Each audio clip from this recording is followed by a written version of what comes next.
Hi there folks, welcome back to Lensday Wednesday. This episode sees quite an interesting little lens, the EFS 60mm macro. Now I've noticed over the lot of the other Lensday Wednesday episodes, some videos get a few views, some get quite a few, but most notably the two macro lenses I've done up until now, the ones with the built-in light, their views are not just double, they're almost 10 times the amount of views of the regular video. So there's obviously a huge amount of interest in macro lenses, and set to continue. So the next three episodes are all going to be about macro, all about close-up, and I'm going to start with this little baby, which is the EFS 60mm macro.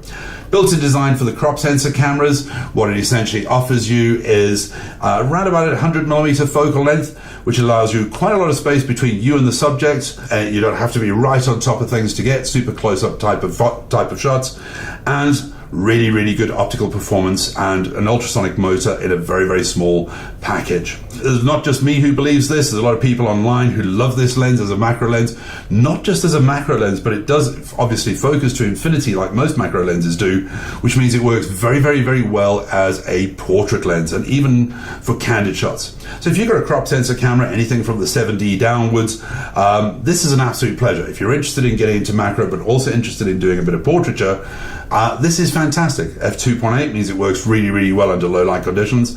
It's got that little filter ring on the front there, so you can clip on the macro lights, either the MR14EX or the MT twin flash. They clip automatically straight onto this without having to buy an extra adapter. So that makes things pretty damn interesting. I must admit, optically, this is really good, and it far outshines the price that you're going to pay for it. So really good value for money. As a general purpose lens, what an absolute pleasure. Can be used for video, for super close-ups when you're doing weddings, if you want to do the bride's ring, for example, or cutting the cake, super close-up details. This is really good indeed. Pretty damn close to an L series, even though it's not, doesn't have that magical red line. But for the price, very hard to beat. All I can say about this, crop sensor, close-up lens, what an absolute pleasure. That's the one you want. As always, thanks for watching.